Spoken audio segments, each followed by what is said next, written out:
Hi guys! Today we'll be recapping the manhwa, I Thought It's a Common Possession. If you enjoy the video, please remember to like and subscribe. It really helps our channel grow. Thanks! Before we begin, I'd like to warn our viewers that there is some discussion and illustration of physical abuse at the beginning of this story. For anyone who might find this triggering, please proceed with caution. Our story begins how most stories end, in a church at the altar. Edith Ridelhoff is walking down the aisle, positively glowing in her gorgeous wedding dress. The setting is picture perfect. The only way you can know anything is wrong is by the look in their guests' eyes. They're staring at Edith with hatred, mockery, and even desire. Because the truth is, this is not a picture-perfect wedding. The bride isn't in love with the groom, and he certainly isn't in love with her. Actually, he hates her so much that Edith worries he might end up strangling her. Yikes! Hardship isn't new to Edith. Even in her old life, she had a tough time. Her violent brother had a gambling addiction and always forced her to fund it, until the day when she refused, and he finally snapped, pushing her down the stairs. No way! Her own brother murdered her for money? Talk about heartless! The next thing she knew, that girl woke up as the character Edith from the romance novel she had read just yesterday called Letting Go of the Obsession. If you've read a fantasy rebirth manhwa even just once before, then you can probably already guess which kind of role Edith plays. She's not the protagonist, of course. No, that role belongs to Eliza Sinclair, your stereotypical girl next door turned princess. Born into a lowly and cruel family, Eliza has a hard childhood until she catches the eye of the Duke and Duchess Rudwick, who take her under their wing. That's where she meets the two romantic leads who fight to win the heart of Eliza, hence the name Obsession. And if you haven't already guessed, Edith Ridelhoff plays the Villainess, a greedy woman blinded by jealousy who spends most of the web novel trying to sabotage Eliza. At first, the idea of living as Edith doesn't seem so bad. If she can just be nice instead of nasty, she can spend the rest of her life living as a rich heiress daughter. Sounds a heck of a lot nicer than her past life, doesn't it? At least, it would have been. But her new family is almost as bad as the old one. You see, the web novel never bothered with Edith's background, but as soon as her memories sink, she uncovers the truth. From a young age, Edith was horribly mistreated by her father and elder brother, often beaten and locked up for days on end. Even the servants used to beat her. Within her own home, Edith was everybody's punching bag. But out in the real world, she was a walking advertisement for her family, always adorned with the most expensive jewels and dresses. So it's no wonder she became the Villainess. Back in the present day, negotiations are still ongoing between the Rudwicks and Ridelhoffs, who are trying to marry off their daughter to the richest family in the land. These two families have had a long-standing rivalry. After the war, Lord Rudwick became a hero and was made a duke. Ever since then, Count Ridelhoff has been looking for a way to even the odds. So he decided to give Edith over as a bride and secretly use her to gain information and bring down the Rudwicks. It's a pretty miserable start to her new life, but Edith is determined to stay hopeful. All she has to do is act completely the opposite to how the original Edith would have. Accompanied by her father and elder brother, Edith makes her way inside the impressive Rudwick mansion, where her future in-laws are waiting for them. The most senior of the family are Axel and his wife Jocelyn Rudwick, the Duke and Duchess. Then there's the male lead, Cliff, who's just as handsome as the web novel described. Eliza, the actual protagonist, is also gorgeous, but the one who really takes her breath away is the man sitting next to her, Killian. Lucky for Edith, that's her future husband. It's a shame he doesn't seem as excited about her as she is about him. The two families sit down to a luxurious dinner. While Edith is focused on the food, tension begins to build between the two families as the Count raises his proposal of bringing at least 3 maids with Edith when she moves in. It's a slightly insensitive request, since it suggests that they don't think the Rudwick family maids will do a good job. But instead of backing up her father like they had planned, Edith does a complete 180 and tells the Duchess to ignore him, assuring her she doesn't need any extra help. Of course, she gets a big scolding from the Count on the way home, but Edith manages to talk her way out of it. She reminds him that their priority is to ease any suspicion, and bringing in a small army of maids isn't going to help that. Damn, she really is a smooth talker! Looks like the difficult experiences from her past life are already coming in handy when dealing with her family. For the next week, Edith strays the line between appeasing her father and her in-laws until eventually she arrives at the altar where we first began our tale. Killian looks miserable, but for once, Edith is delighted. After today, she won't have to put up with her awful family ever again. Everything is going well until it comes time to exchange the rings. Killian slips hers on in a few seconds, clearly hating the idea of touching her. But when it's his turn, Edith watches in horror as he slips it on himself. What a jerk! The guests start laughing, but Edith holds her head up high. So what if he hates her? She doesn't need to win his love, just a little tolerance. At least, enough tolerance that he won't end up murdering her like the original.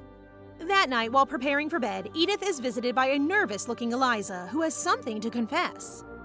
Edith suddenly remembers this scene from the web novel. Eliza appears to apologize on behalf of Killian for being so rude and humiliating her at the wedding. As you probably guessed, Edith doesn't take it very well and instead gets angry at her for wearing white to her wedding, which actually is a valid point. I literally thought that was a wedding dress at first. Of course, this time around, Edith needs to make friends with Eliza if she wants to survive in this house. And honestly, that's not going to be hard. I mean, she's so pretty and sweet. It's like she's impossible to hate. So Edith assures her there's no need to worry. Eliza compliments her for being so mature and kind in return. The villainess starts gushing about how pretty she is, even complimenting her dress. These two are going to be fast friends for sure. Once Eliza is gone, Edith can finally take a nice long bath. Her new life is shaping up to be pretty neat, so long as she can stay in the good graces of the Rudwick family and far away from her father. But just as she's starting to relax, Killian appears, making a comment about how rude she is to take a bath before her husband has arrived. You know what's even ruder? Not knocking before entering the bathroom. She's literally naked. Edith wasn't expecting her husband to visit at all. This definitely wasn't in the original story. Suddenly embarrassed, Edith explains that after his behavior at the wedding, she had no reason to think he would ever come to see her. When she asks if he's planning to spend the night, he suddenly acts all shy and storms out. Where did all that bravado disappear to? On his way out, Killian is caught by Eliza in the hallway, who asks what happened. She left with a good impression of her new sister-in-law, but Killian reminds her to be wary of the Ridelhoff family. He even uses Edith's wedding dress as an example of her character, calling it tasteless and vulgar. Is he kidding? That dress was such a slay! Eliza reacts badly to him, speaking so ill of his new wife. Just as Killian is about to confess something, his older brother Cliff appears, stealing the protagonist's attention. Interesting. So it seems the battle isn't strictly between these brothers. The next morning, Edith wakes up with a positive mindset. Even if her husband seems to be a lost cause, there's no reason she can't win over the other members of the Rudwick clan. The opinion of the Duke and Duchess is far more important than Killian's anyways. Starting small, she summons a maid to her chambers, hoping to make friends with those who are closest to her. The maid introduces herself as Anna, though she's quite withdrawn at first. Edith's gowns are all very revealing and tacky, so she asks Anna to adjust the chest area, if you know what I mean. She doesn't want to give the Duke and Duchess a heart attack at breakfast on her very first day. While Anna is adjusting the gowns, she thinks back on yesterday, how surprised she was to see Killian in the bathroom, especially while she was so exposed. No matter how handsome he is, Edith knows he is 100% devoted to Eliza. Of course, that doesn't stop her daydreaming about him while Anna does her hair. She goes to greet the lord and lady of the house, acting polite and making a good impression. The Duke asks her about the duties of a noble wife, and with the aid of Edith's memories, she's able to answer him perfectly. He's clearly suspicious of her still, but Edith knows the best route is to stay calm, collected, and offer to help in any way they want her to. That seems to go down better, and Edith leaves the meeting with the promise that she'll start her duties after 2 weeks, allowing her to settle down first. While taking a deep breath after the encounter, she meets Viscount Raynon Filch, the Duke's aide, who has been assigned to show her around the estate and teach her how it runs. Edith is a little nervous around him, since neither the Viscount nor Anna the maid are mentioned in the original, so she has no info on them. Raynon shows her around the jewelry exhibition room, the armory, and the grand library, which Edith is particularly impressed with. On their way back, they pass the Hall of Contests, from which they spot Eliza having tea with Killian and Cliff, who are both gazing at her like lovesick puppies.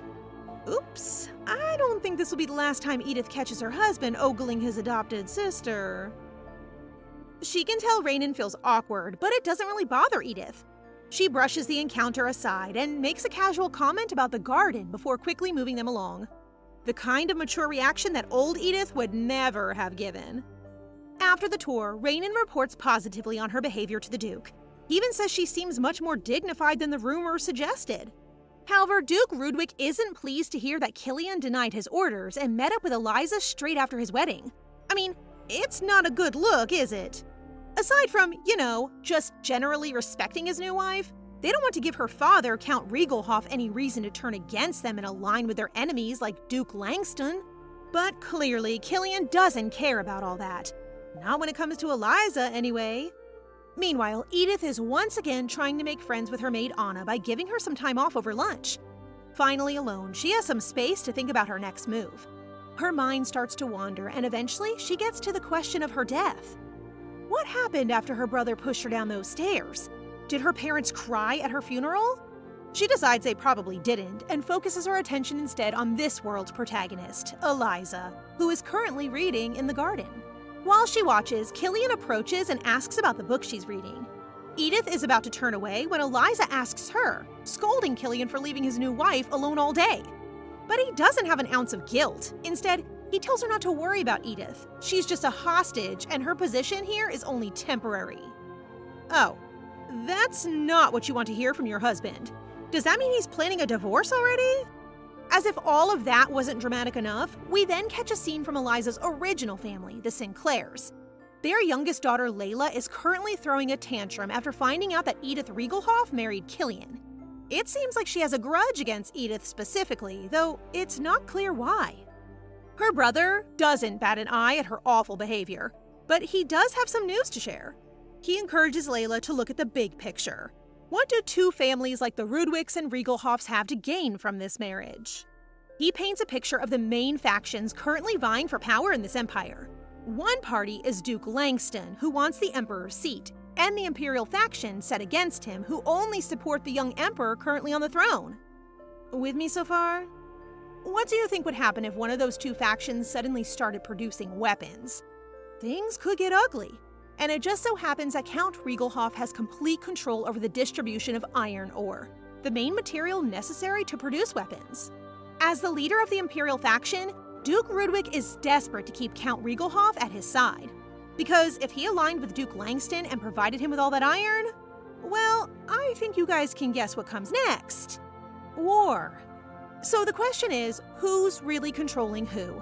Ridelhoff, who just planted his daughter, aka his best spy inside the home of his greatest enemy, or Rudwick, who has her firmly in his grasp? Honestly, this all makes my head spin. Back at the Rudwick estate, Edith is too busy learning about her wifely duties to be worried about politics. While she and Eliza are looking over documents, the royal designer arrives to outfit the young ladies of the estate. The Duchess asks the girls to pick a few designs for her, and immediately Edith starts to sweat.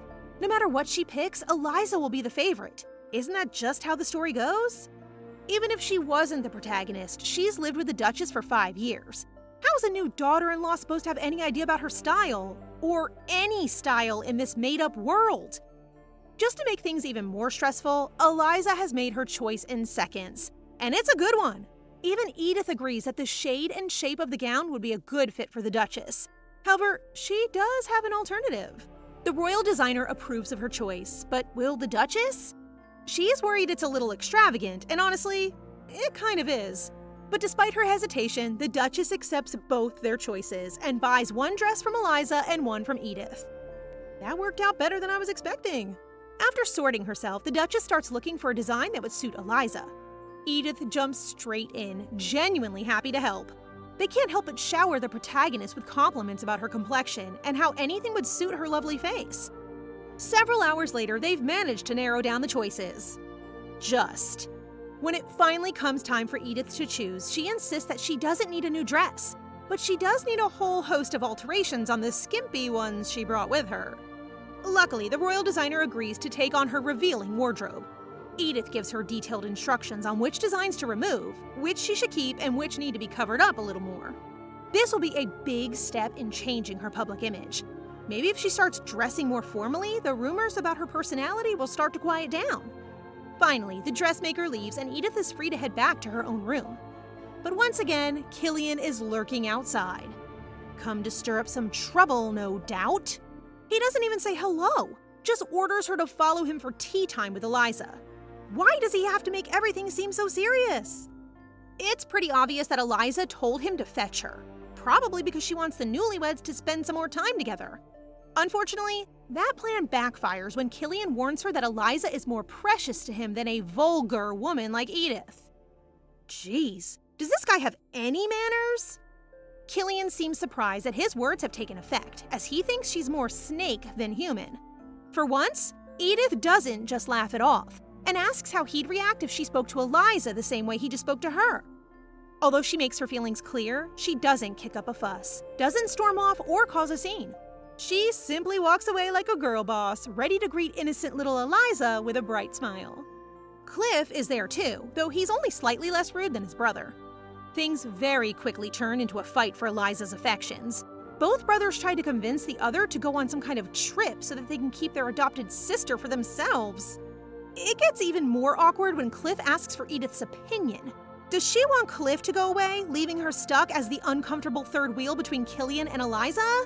Damn, he sure is sly. He even goes so far as to openly announce that she'd be stuck in the middle between them.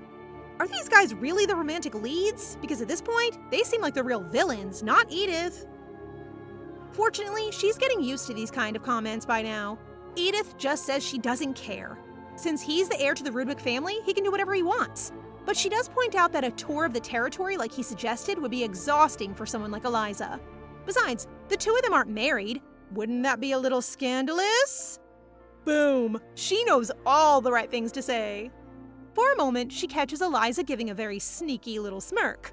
But in a heartbeat, it disappears, and she's back to her adorable, childish persona. Wait, is she hiding something? Later that night, Eliza finds Killian out on the terrace, still trying to wrap his head around Edith's clever comebacks earlier that day. She's not behaving at all how he expected, and he's even more surprised to find out that she didn't ask for a single dress when the royal designer came to visit. That's completely out of character for Edith of Rumor. He can't make sense of it, and instead decides it must have been arrogance, that none of the dresses were up to her standard, so that's why she refused. Ugh, it's like he's determined to make her a villain. Despite everything, he can't get her out of his head, especially the way she looked on their wedding night, if you know what I mean. He assures Edith that she's nothing but a snake. As soon as they drop their guard, that's when she'll strike. The next morning, Edith is informed by her maid that she's running out of perfume. Since her position is still so uncertain, she's been secretly saving up money in case of emergencies. Deciding to splash out, she invites a perfume artisan to the home to offer her a new one. Unfortunately, things don't go exactly how she was expecting. The perfume artisan offers her some of the finest scents he has to offer, including some rose scents similar to her previous style. But when it comes time to mention the price, Edith nearly has a stroke. For a tiny bottle of scent, it would be 200,000 coins. And it's not even that different to her old one. This guy must be a fraud. Flustered by the price, Edith decides to stick with her old perfume, taking on a suggestion to add a slightly deeper rose scent to what she already has. That makes it a little cheaper, but Edith still tries to cut a bargain. She makes the excuse that she doesn't want to spend a lot of money when she just got married, and promises to call him again when she needs a refill.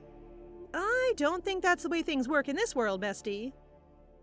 But the artisan doesn't want to offend the lady of such a noble family, so he has little choice but to take the deal. Despite her success, Edith is left feeling defeated. She only bought the perfume, a blush, and a brush, and it cost her 150,000 coins. Turns out the money she's been saving isn't worth as much as she had hoped. That's what they don't tell you about rich families. The more money you have, the more expensive things get. Of course, there are also things that money can't buy, like priceless works of art. Edith's favorite part of Rainan's tour was the Sistine Hall, which is basically like having her very own art museum at home. As always, Edith's peaceful afternoon is interrupted by her husband. Apparently, he has nothing better to do with his time than follow her around making snide comments. Contrary to his assumptions, Edith is genuinely interested in the art, especially a piece depicting a male soldier at war. According to Killian, it was made to commemorate his grandfather's victory against a neighboring kingdom. He asks about her favorite artists, but Edith isn't embarrassed to admit she doesn't know any. They both know her family aren't exactly the cultured type. She catches sight of another painting, this one depicting a young man who looks suspiciously like Killian. Clearly, he didn't have much choice in the matter. A painter who was close to his father requested to use him as a model, even though he's, well, a little exposed in the picture. Edith enjoys teasing him, taking a good look at the painting before moving on, apparently disappointed with what was on display. Killian, whose ego is far bigger than his other parts, flies off the handle trying to claim he was only the model for the face, not the body. Sure, buddy. Whatever helps you sleep at night. As the weeks pass, Edith relaxes more and more. She's adjusting well to her new life of luxury, happily living in the background while the main plot rages on. The estate is an endless sort of pleasure, what with its sprawling gardens, stunning art galleries, and delicious dishes at every meal.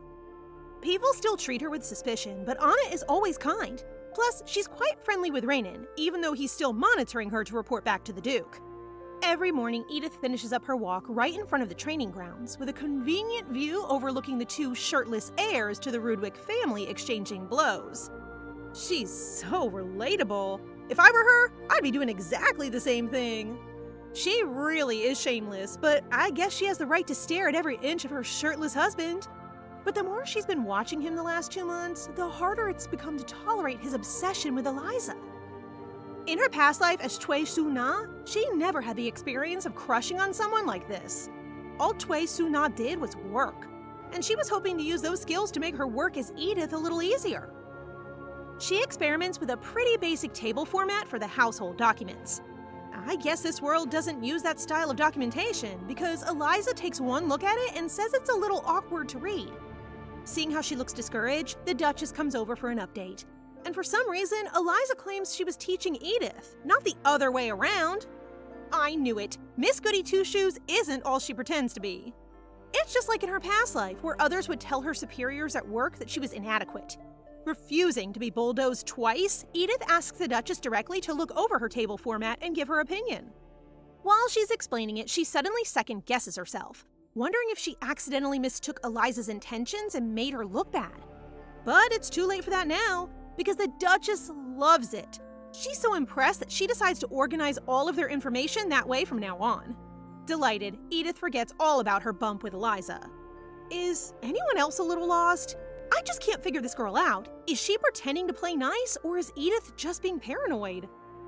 Later that day, the Duchess is singing Edith's praises to her husband, showing him the new format she invented and calling her smart. Even Killian is impressed, albeit reluctantly. In a moment, the Duchess asks him to consider how difficult this marriage is for Edith. After all, they both know it's just for political gain, but she's the one who had to move to a house full of strangers who all suspect her of spying. So she asks him to show a little more compassion.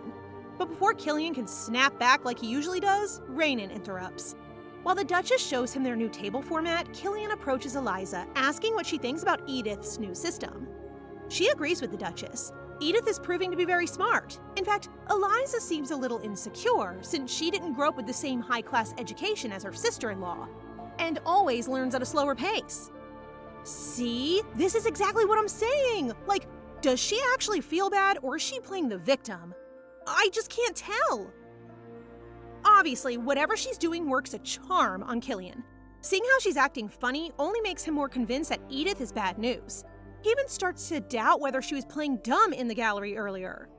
His suspicions growing once again, he visits his wife early next morning. Edith is delighted to see him. Although she mocks him, it's more like flirting than bullying. She can't seem to help herself, and can you blame her? He's a handsome, moody man with a great physique. He's practically begging to be teased. Frantically trying to guess what he's come to complain about this time, she realizes Eliza must have been upset after their interaction. She tries to lighten the mood by talking about the weather, but Killian doesn't take the bait. He slams the door she's trying to open, suddenly trapping her between him and the glass. Oop, I was not expecting that. He leans down, uncomfortably close, making Edith blush. He accuses her of turning her nose up at the royal designer, acting too good for the seamstress who outfits his mother and adopted sister. Now Edith is confused. Things were getting steamy, so why is he suddenly talking about clothes? She used to be known as the girl who never wore the same dress twice, so of course he doesn't believe that she didn't want the new dress. Assuming she's just stuck up, he offers to take her to a different boutique and arrange a new wardrobe for her somewhere else instead. Understandably, Edith doesn't take that very well. She shoves him aside, telling him he doesn't know anything about her and accusing him of finding any excuse to hate her. Which is 100% correct, let's be honest. Killian is shocked. She hasn't snapped once the entire time they've been together, no matter how much he's mocked her. She reminds him that he's not the only victim in this situation. It's not her fault they're stuck in a loveless marriage. Killian suddenly smirks. He points out that her family are the ones threatening his, and that's when she realizes he doesn't see her as Edith. To Killian, she's just another Ridelhoff. They can't separate her from her family's reputation and the history of animosity between them. Suddenly, her confidence disappears. She gives him a sad smile and says once again that he knows nothing about her. When Killian walks away with his usual warning, she curls up in a ball. Maybe she can't relax happily in the background after all. Thankfully, Killian isn't enough of a jerk to walk away feeling proud of himself. He lingers in the corridor, wondering why he said all those stupid things. He was having a little trouble focusing, considering the way she was dressed and her rose-scented perfume. But he also realized at the same time as his wife that he's never seen her as her own person. Everything he knows about her is in some way related to her father, and so she hasn't proved any of his suspicions. The whole situation is giving him a headache. While his head is still pounding, Eliza appears bright and smiley as always. She can tell at once that something is wrong and touches his forehead to check his temperature, giving him a whiff of her scent, violets. It's the polar opposite to his wife's rose perfume, which he calls disgusting in comparison. And just like that, his hatred of Edith is renewed. Ugh, this guy is such a child, I swear! Edith, on the other hand, is a big enough person to get over their argument and head outside for some fun. She hasn't had much chance to leave the mansion so far, so she doesn't really know her way around. Luckily, Anna is a great guide and mentions a famous bakery named Peridot, which is notoriously difficult to visit before they sell out each day. Instead, Edith asks for a jewelry shop, ideally one where she can sell the gemstones removed from her old dresses. Anna is basically a walking encyclopedia and has a different option for every occasion, so she confidently leads her to a well-established jeweler's where they exchange her ornaments for cash. Then they head to a bank to deposit her earnings into an account with a fake name. This girl is not just here to mess around, she's making money moves. Her fight with Killian served as a reminder that she could be kicked out at any time, so it's only sensible to have a little stash of her own cash out of the Rudwick's reach. With all the boring chores out of the way, they head to a restaurant for lunch. Hoping to gain important information for her potential escape, she asks Anna about the means of transportation available to common people in this world. It's not like she can just get an Uber and skedaddle. She can't ask too much, or else Anna will report it back to the Duke. When they return to the mansion, she does some research on her own in the library, just in case she ever ends up poor and starving in the wilderness or something. Anna returns a little later to announce that the Duchess is looking for her. Apparently, the jeweler has arrived. Uh-oh, here comes another scene from the original. You see, in the web novel, this day marked an episode where Edith was humiliated in front of Eliza. The jeweler in question, whose name is Apart, visits the Rudwick estate every season. In the original, Cliff, Killian, and the Duchess only focused on Eliza, encouraging her to try on necklace after necklace while Edith just kind of sat there. Eliza tried to offer a simple one to Edith, who was offended by her pick and called her tasteless. Because, of course she did. She was pretty stupid for a villainess. In the end, Cliff bought every piece, leaving her with only the necklace Eliza had recommended. This time around, things start in much the same way, with the Rudwicks doting on their darling daughter. When the time comes for Eliza to recommend a necklace, she picks a simple but very pretty chain with a ruby. Edith actually really likes it and reaches to try it on, at just the same time as Killian. He silently takes the chain and unhooks it, ordering her a little harshly to turn around so that he can fit it. Is it just me, or is this kind of hot? He must be playing nice because the Duchess is watching. He even offers to buy it for her, allowing Cliff to show off and take the rest. The Duchess steps in and tries to encourage Edith to take another necklace, but she politely declines. Later that evening, she's going through the mail in her bedroom when she finds a letter from her father. It's basically a warning not to get too comfortable, reminding her that she's meant to be feeding him information. He heard that they're allowing her to work with important documents, so he demands she steal anything that mentions weaponry and hand it over. Wait, but how did he find that out in the first place? It's not interesting enough to be a rumor, so that means he must have another spy on the inside. In her response, Edith plays up the Rudwick strength, warning her father not to start a fight with them and asking him to reconsider his position against the Imperial throne. Of course, one letter alone isn't going to convince him, but at least it will get her off the hook about helping him start a rebellion. Unfortunately, that one little letter ends up causing more trouble than she could have imagined. It doesn't end up in her father's hands, but the Duke's. Duke Rudwick summons her to his office for something like an interrogation, asking outright if she leaked private documents to her father, the Count. Edith swears she's innocent, but they don't believe her. At the Duke's command, Rainon hands over a stack of documents that she was given the responsibility of organizing. It turns out they contain false information, and recently, the Count has been purchasing only the items that appear on those fake documents. Despite the overwhelming evidence, Edith calmly insists that she didn't pass on any information. She points out that she's not the only person who had access to those documents. There's a whole chain of people who work in the same office who could have easily peeked at her pile. But that makes it look like she's trying to blame the Duke's own family, which does not work in her favor. He calls her name angrily, but uses the last name Ridelhoff. Boldly, Edith argues that they never call Eliza Sinclair, so why is she the only one not allowed to use the Rudwick name? Oh girl, she's playing with fire now! As if that wasn't far enough, she accuses him outright of framing her so that he has a valid excuse to take action against the Count. It's maybe not the smartest move she could have made, but you can't blame her for being emotional when she's cornered. No matter how hard she's worked to reverse her reputation and change the story, things have happened just the same way they did in the original. Maybe it's a sign. Maybe it's not possible to change her ending, and she's destined to live out Edith's miserable life as a villainess. Well, until Killian kills her. Let's hope at least she can change that bit. Edith wipes her tears and lifts her head. She's already sworn on her name and her honor. If they're still so sure she did it, they might as well just take her head. Obviously, they're not going to do that. Not right now, anyway. For now, she'll be placed under constant surveillance, which Killian decides to undertake himself. Storming out of the room with his wife in hand, he calls her crazy for talking back to his father. His nickname on the battlefield was literally Sudden Guillotine, and she just asked him to behead her. You have to give her points for bravery at least. Edith doesn't have any faith in the Rudwick's idea of justice, but surprisingly, Killian promises to be fair in his investigation, regardless of his personal suspicions. While Edith is trapped in her room, life goes on as normal for Eliza. On a visit to the palace with Cliff, she meets Princess Catherine Iberia, the only blood relative of the current emperor. She's the most selfish and reckless princess in the history of the imperial family.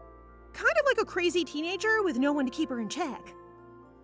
She only behaves herself around Eliza, and sometimes listens to Cliff as well. Princess Catherine asks about Killian, who is notably absent, and his brother explains the whole political marriage situation. That's actually why they've come to the Imperial Palace, to talk to the Emperor about the growing political tension between the factions. Catherine snatches Eliza and tells Cliff to buzz off if he's going to be so serious. Okay, I know she's the resident troublemaker, but does anyone else think Catherine is kind of a girl boss? In a complete change of scene, we get a flashback from Cui Suna's childhood when she was seriously ill and stuck in hospital. She had a disease that required treatment using bone marrow, and even though her brother was a match, he refused to donate his because of the pain. She was miserable, unhappy with her family and her fate, and wanted to hurry up and succumb to her disease already. But another girl in her ward reminded her to be grateful for even the small things, like the fact that she had a family and a potential donor in the first place. Back in the web novel world, Edith wakes up crying. She ended up leaving that hospital without ever saying goodbye, and although she regrets it, she has never once taken her life or health for granted because of that girl. Wow, I mean, we knew her backstory was tragic, I just didn't realize quite how tragic. Once she's come back to her senses, Edith decides to tackle her troubles with a new mindset. As long as she's alive and healthy, there's always hope. Of course, it's hard to relax now that Killian is around all the time, being even more moody and unresponsive than usual. He reluctantly updates her on the case and informs her that even Eliza is a suspect at the moment. Frankly, Edith isn't too bothered. She's too focused on enjoying her delicious meal. Killian seems exasperated by her, but at least he offers her his soup. Somewhere deep down, there's hope for these two as well. I just know it. After he leaves, Edith is bored again, so she decides to pick up a hobby. Apparently, making clothes for wooden dolls is popular these days, so she asks Anna to go and buy her the necessary materials, and tells her to keep whatever is left over as compensation for her hard work. The maid gets all flustered and tries to refuse, but Edith says it's a token of her appreciation and insists. Dedicated as always, Anna brings back only the best supplies and materials for her to use, which seems like a sign that they've become a bit closer. This new hobby is more difficult than Edith anticipated, but let's be honest, she doesn't have much else to do while she's under investigation, so she might as well give it a go. Even now, while under house arrest, she's more relaxed than she ever was in her past life. After a few more tries, she successfully makes a little Edith doll and a Killian doll and leaves them kissing on her nightstand. See? She's just like us! Of course, even moments of peace don't last long for our Villainess. The next day, Killian bursts into her bedroom announcing that her handwritten letter has been discovered. Uh-oh. Do you think they'll take her up on that offer for her head now? Before we find out what that whole mess is about, we cut to a scene between the awful Sinclair siblings. Layla is delighted to hear that Edith has been on probation since the marriage, and that her correspondence with the Count has been exposed. Her brother also seems amused. He thinks the Ridelhoffs have been sloppy because they plan to move against the Duke and the Imperialist faction as soon as possible.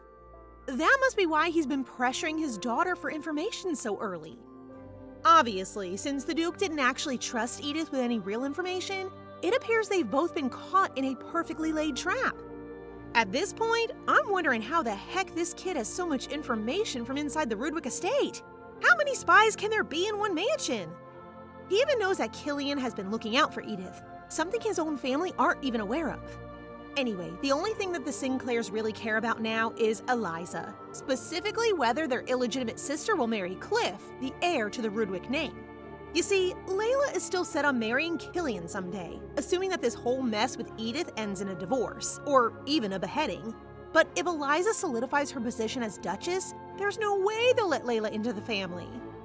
I'm pretty sure they wouldn't do that anyway, but the delusional Layla is still doing her best to scheme her way in. She comes up with a plan to use Edith to get rid of Eliza, hoping to turn the sisters-in-law against one another and let Edith solve the problem on her own. That's because they still think this Edith is the moody, selfish Villainess of the past. Even if she was like that, I'm honestly not sure she's going to be around long enough to take a stand against Eliza. Speaking of our leading lady, she's just heard the news about a handwritten letter. Killian, clearly panicking, asks how the heck she's going to wriggle her way out of this one, and she replies that she'll tell the Duke she's being framed. Yeah, because that tactic worked so well for you last time, bestie. Renan interrupts to announce that Edith has been summoned to the Duke's office. They present her with a list of transactions requested by Count Ridelhoff, written in what appears to be Edith's handwriting. It is very similar, but obviously she didn't do it. Trying to find a flaw, she compares the forgery with her real handwritten documents, pointing out the difference in her formatting. However, it's clear that whoever made this fake does know something about accounting and finances, which once again raises the odds that it was made by either Eliza or the Duchess, who are familiar with both her table grids and penmanship. She has Renan fetch her personal diary for a closer comparison. After analyzing a subtle difference between her letters, the Duke seems almost convinced. That's when Eliza appears. She was summoned by the Duke for questioning and confirms that the only people who have even seen the table grid method are herself, the Duchess, and the heirs, Killian and Cliff. Great! So now the only culprits other than Edith are the Rudwicks themselves. That doesn't put Edith in the best position now, does it? The Duke then dismisses her, clearly satisfied. Edith implores him to pay attention to the evidence in front of him, rather than just Eliza's word, but he doesn't seem to care. It's at this point that Edith realizes she can't really remember how this played out in the original. It was Eliza who revealed the truth in the web novel, but now she's not really doing anything. She didn't say anything to condemn Edith, and hasn't tried to vouch for her either. Isn't that kind of sus? I mean, what reason does she have to doubt her? In the end, neither the evidence nor Eliza's testimony is conclusive, so the Duke decides to drop the charges, but not his suspicion. Dissatisfied, Edith storms back to her bedroom with Killian in tow. He's still trying to make excuses for why no one can trust her, but it's all about her family. Edith has told him time and time again that she has no interest in the conflict between the Ridelhoffs and Rudwicks, but he can't seem to let it go. Mainly because he knows for certain that she helped her father with his schemes in the past. That she can't deny. It's an open secret that Edith has seduced men for information, ruined parties, and even ruined marriages. So yeah, she has kind of been a force for chaos. Frustrated that she can't explain the truth, Edith falls silent and walks back to her room. Out in the hallway, Eliza runs up to Killian, acting all confused and innocent about the interrogation earlier. I'm sorry, I don't know about you guys, but I straight up don't believe her anymore. How can she act like she didn't know Edith was under investigation? Even the Sinclairs found out. Edith is eavesdropping from behind closed doors, half hoping that Killian will stand up for her. But her husband is too busy thinking about what he read in her diary earlier. All those thirsty thoughts she's been having about him, all those times she watched him train. Yeah, now he knows everything. Killian, being Killian, can't wrap his head around the idea that Edith actually finds him attractive. While he's training to clear his mind, Edith visits the Duchess, hoping to convince her that she didn't steal those documents. Turns out the Duchess is the one person she doesn't have to prove herself to. She's seen how hard she works in the office, how hard she's been trying to adapt, so she believes her. Aw, that's so heartbreaking. Edith starts to cry. For the first time, she feels like she can let her guard down. She's even about to tell the Duchess about the abuse she suffered back home, but suddenly, she loses consciousness and collapses. The boys, who simply cannot train with their shirts on, are notified at once. Killian sprints to his wife, currently tucked up in bed under the care of the Rudwick family doctor. Unsurprisingly, the lead culprit is stress. The doctor basically gives them a slap on the wrist and tells them to treat her better and give her a chance to rest. Too right. Killian feels guilty, not only because of the impact of the investigation, but he can tell she's been crying by her puffy face. After his mother explains what they were talking about before she fainted, he feels even worse. The only person who believed her was the Duchess. She just wanted to hear that someone, even just one person, actually trusted her. And all Killian has done this entire time is emphasize how vulgar and suspicious she is. You know, honestly, I'm glad he feels bad. It kind of seems like he's gonna faint himself, but then Eliza arrives and he's overcome with affection once again. This man just can't seem to make up his mind. On the one hand, he wants her to touch him, but then he grabs her before she can do so. While he's having a crisis of the heart, Edith is experiencing something a little strange. Alone in the dark, back in her old body, she sees a notification screen pop up. It warns her of 3 rules necessary for her journey through this web novel. The first is that she can't reveal things which would otherwise be secret according to the original plot.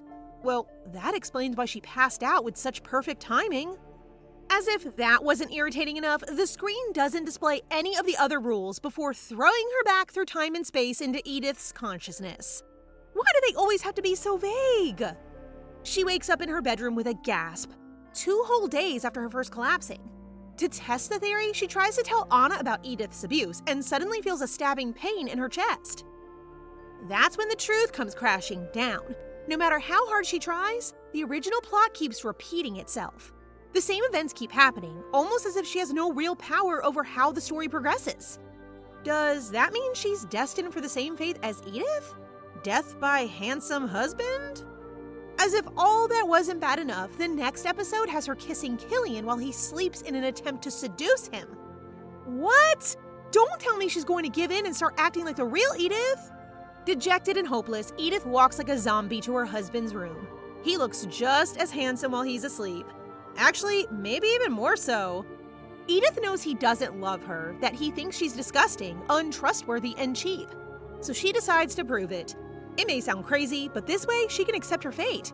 This way she might feel like she deserves it and become mentally prepared for the ending that awaits her.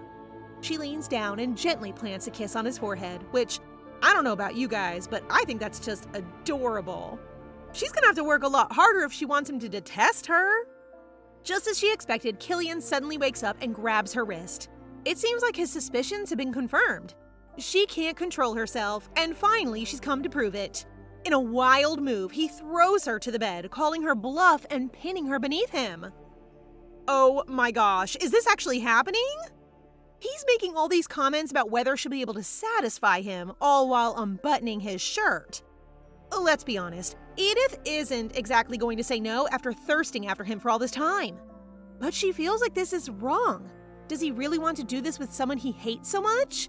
Killian hesitates for barely a second before grabbing her chin. She doesn't have the right to ask questions, he says. Not after sneaking into his bedroom in the middle of the night. Suddenly, he kisses her deeply. He places her hand on his chest. The chest she's been staring at every morning in the training grounds. It's at this exact moment that Edith remembers that he read her diary and turns bright red. Honestly, I don't know how she wasn't blushing already.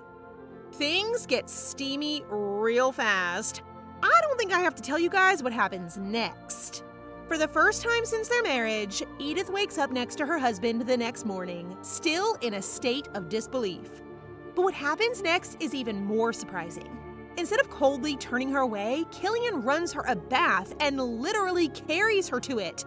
I guess Edith must be really, really good at her job, if you know what I mean.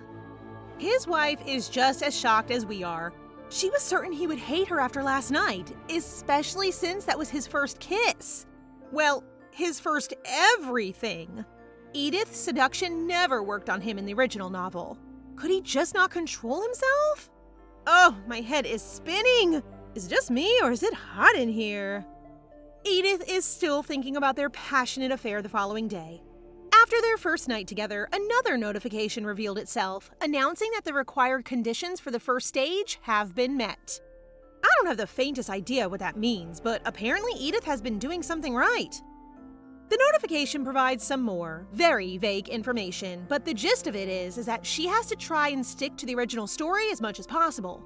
If she completes the secret conditions required of her, then the authority of the author will slowly be diminished and she can act more freely, maybe even breaking some of the rules. She's already completed one. The question is, how much freedom did she win? How can she even test it? Right now, that doesn't matter. The main thing she's gained from that steamy experience, other than an incredible night with her handsome husband, is that her fate can be changed. Let's face it, she'd have to mess up pretty badly at this point to still get strangled by Killian. That doesn't mean she's out of danger, but there's hope. Trying to continue with her life as usual, Edith visits the Duchess the next day and apologizes for worrying her. The Duke and his wife recently took a trip to the Imperial Palace, probably to discuss the ongoing tensions with Duke Langston and the Count. Luckily, it sounds like the Duke felt guilty after hearing about her collapse, so she's not in any more trouble. But she is in a slightly odd position. Everyone will be watching her next steps, still keeping one eye on her.